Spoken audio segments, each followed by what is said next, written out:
Hello everyone, once again welcome back. तो last class हम लोग क्या पढ़े थे? चलिए, लास्ट क्लास हम लोगों ने पढ़ा था, देखिए मैं इसे ग्रीन लाइन से सर्कल करता हूँ। हम लोगों ने पढ़ा है रिसीट्स एंड पेमेंट अकाउंट का, रिसीट्स का इंफॉर्मेशन। आज हम पढ़ेंगे पेमेंट्स के बारे में। Okay, receipts and payment account का क्रेडिट साइड पेमेंट्स रिप्रेजेंट करते हैं। पेमेंट्स को दो भागों में बांटा गया है, रेवेन्यू पेमेंट्स और कैपिटल पेमेंट्स। अगर आप इसको ध्यान से समझे होंगे तो इसको समझना और भी आसान हो जाता है। तो चलिए स्टार्ट करते हैं। सबसे पहला रिसीट्स रेवेन्यू पेमेंट्स जो आपको दिख रहा है वो है रेकरिंग नेचर। सर यहाँ भी रेकरिंग था, यस।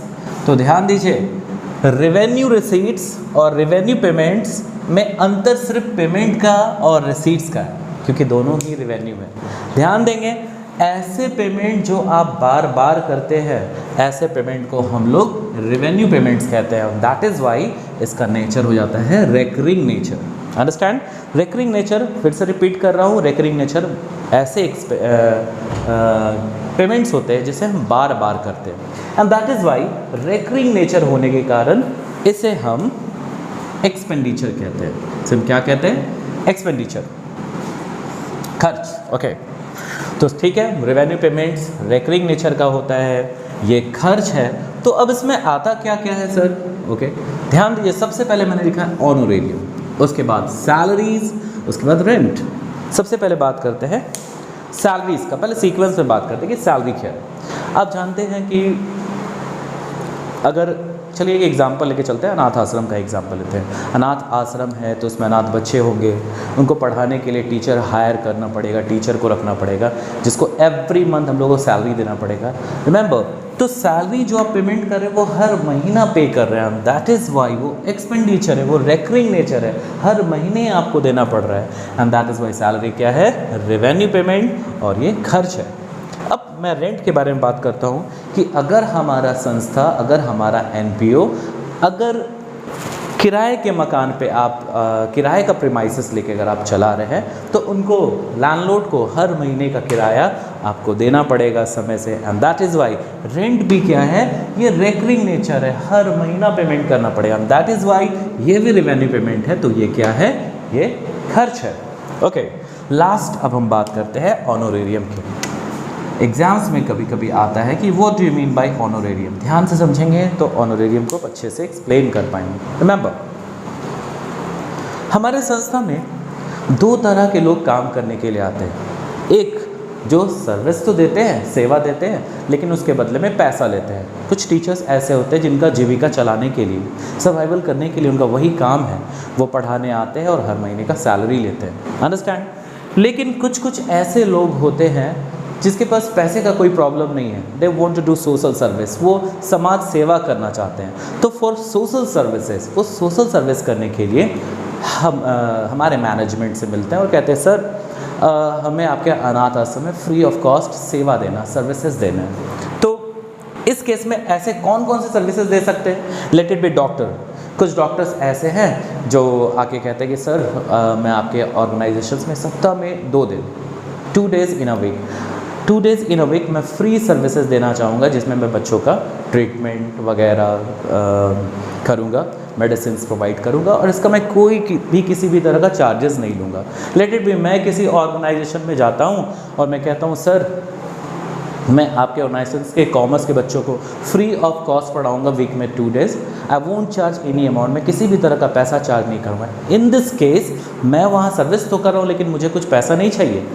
ऐसे लोगों को मोटिवेट करने के लिए, like professors, like teachers, like doctors, ऐसे लोगों को मोटिवेट करने के लिए कह सकते हैं, मोटिवेशंस देने के लिए, एप्रिसिएशंस देने के लिए समय समय पर संस्था क्या करती है, लाइक आप कह सकते हैं नेशनल ओकेज़न पे, राष्ट्रीय त्यौहार पे, 26 जनवरी, 15 अगस्त, अंडरस्टैंड, आप कह सकते हैं 14 नवंबर, अंडरस्टैंड, 5 सितंबर।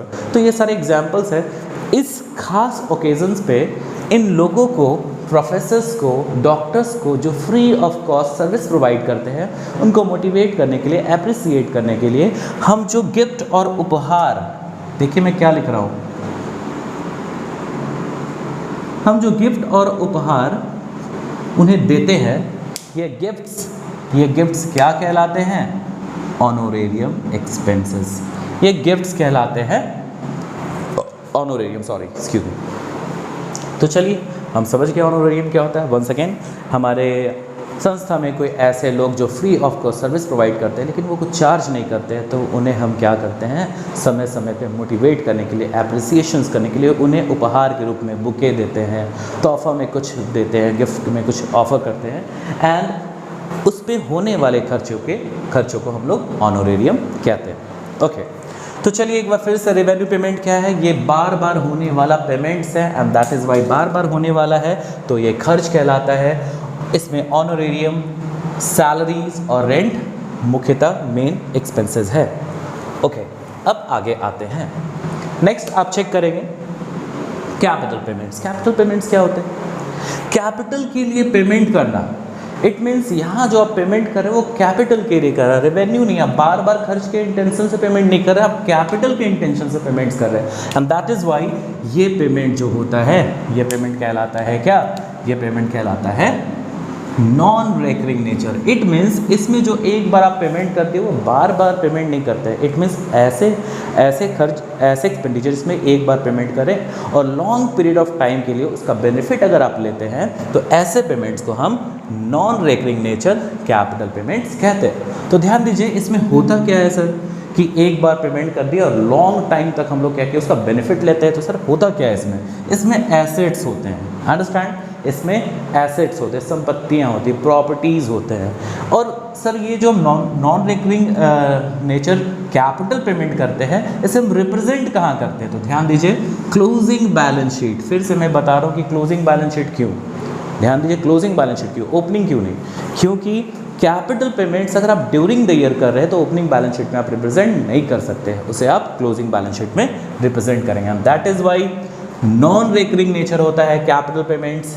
अगर ऐसे पेमेंट आप करते हैं तो एसेट्स जनरेट होता है और ऐसे एसेट्स को हम लोग क्लोजिंग बैलेंस शीट के एसेट्स में दिखाते हैं। अब इसमें क्या क्या होता है ये तो सब हम लोग बच्चे क्लास से पढ़ते आ रहे हैं, ठीक है। 11th में हम जब थे तो बेसिक क्लासेस हम लोगों ने बहुत पढ़ा, ये बताने का ज़रूरत नहीं है, फिर भी मैं बता रहा हूँ। लैंड एंड बिल्डिंग, सबसे पहले land and building, furniture and fixtures, these are well known. Motor cars, vehicles और भी काफ़ी आप एसेट्स ले सकते हैं। Office equipments, understand, like computer, typewriter, xerox machine, understand. तो these are what capital payments. एक शॉर्ट व्यू लेते हैं। रेवेन्यू पेमेंट्स बार बार करने वाले होते हैं एंड दैट इज़ वाई ये खर्च है। कैपिटल पेमेंट नॉन रिकरिंग हो चाहिए, बार बार हम पेमेंट नहीं करते हैं, दैट इज़ वाई ये एसेट्स होता है। इसे क्लोजिंग बैलेंस शीट में दिखाया जाता है, जबकि ये रेवेन्यू नेचर का होता है, ये खर्च है। ऑनोरेरियम मानदेय खर्च है। सैलरीज, रेंट बैलेंस शीट में आपका यहाँ पे दिखाया जाता है land and building, furniture fixtures and motor car. So thank you very much everybody. Please share to this channel to your friends and families, and please give your comment. Your comment is very precious to me. Understand? Thank you very much.